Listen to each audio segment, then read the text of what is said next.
dernières images, cette deuxième nuit consécutive de violence à l'échelle de notre territoire maintenant. Oui, la mort de cet adolescent abattu par un policier, c'est bien l'étincelle qui a provoqué ces violences. Des voitures en feu, des barricades, 2000 policiers et gendarmes mobilisés en Ile-de-France, 150 interpellations dans toute la France. C'est ce que vient de tweeter Gérald Darmanin. On fait le point avec Éléazar Toulon, Baptiste Guénet, Alix Ponsard. Ces affrontements à Nanterre ont duré une longue partie de la nuit.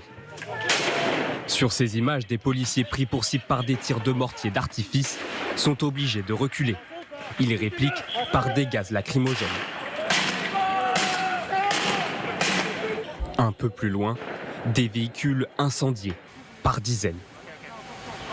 Les pompiers tentent de contenir les flammes, mais leur progression est freinée par les émeutiers. Là, tu vas voir qu'on va progresser, ils nous attaquent à droite, ils nous attaquent à gauche. Toujours à Nanterre, un centre Enedis a été enflammé. Les pompiers sont intervenus pour évacuer le secteur, soumis à un risque d'explosion. Les forces de l'ordre ont dû intervenir pour calmer les tensions, provoquant de nombreux affrontements avec les émeutiers. Des confrontations trop violentes, mais justifiées selon cette femme. Je pense que, après, je ne suis pas là forcément pour les défendre parce que c'est aussi mal ce qu'ils sont en train de faire.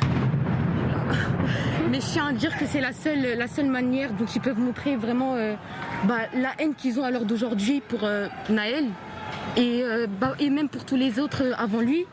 Et c'est vraiment la seule manière, même si c'est la mauvaise, il n'y a que comme ça qu'on peut se faire entendre. En tout, 2000 policiers et gendarmes ont été mobilisés cette nuit en région parisienne. Voilà, une nuit de violence qui s'est propagée donc un peu partout dans le pays. À Saint-Denis, en Seine-Saint-Denis, des policiers ont été visés par des tirs de mortier.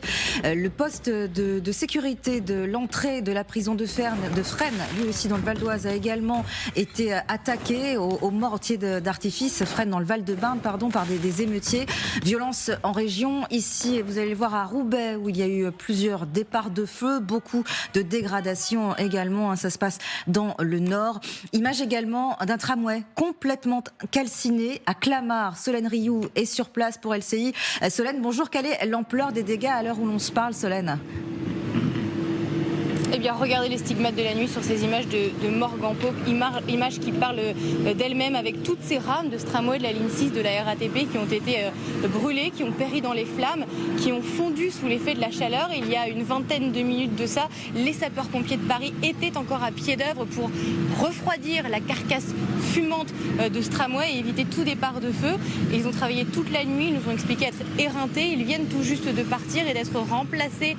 Vous le verrez peut-être au loin, voilà, sur les images de morgue en paume, un peu sur la droite, par ces agents d'entretien de la ville de Clamart. Ils sont une vingtaine et ils sont eux aussi, regardez, à pied d'œuvre pour nettoyer les conséquences de cette nuit de tension et d'échauffourée, d'émeutes également. Ils sont en train de ramasser tout ce qui a été brûlé, le mobilier urbain, les poubelles. Il y a également du matériel de chantier non loin d'ici, à quelques dizaines de mètres, qui a été déplacé probablement pour être lancé notamment contre les vitres de ce tramway, les abris voyageurs également ou encore les panneaux publicitaires.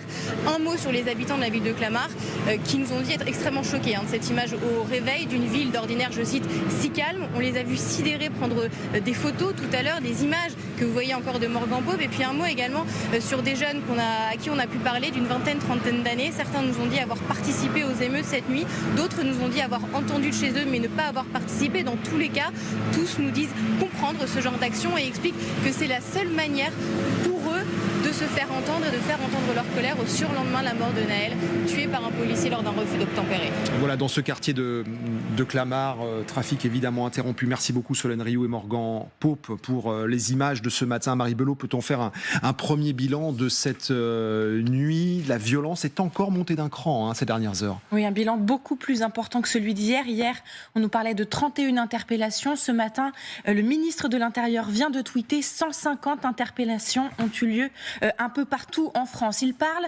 d'une nuit de violence insupportable contre des symboles de la République. En effet, selon nos informations, plusieurs bâtiments publics ont été dégradés et incendiés.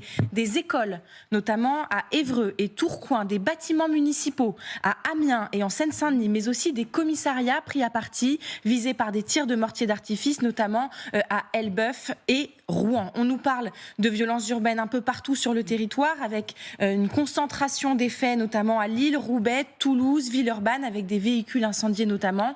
À Paris et en Petite Couronne, on nous parle d'au moins 35 interpellations, majoritairement sur le secteur de Nanterre. Gérald Darmanin a dit son soutien ce matin aux policiers, gendarmes et sapeurs-pompiers qui ont été mobilisés toute la nuit. Je le rappelle, 2000 forces de l'ordre étaient déployées sur tout le territoire cette nuit.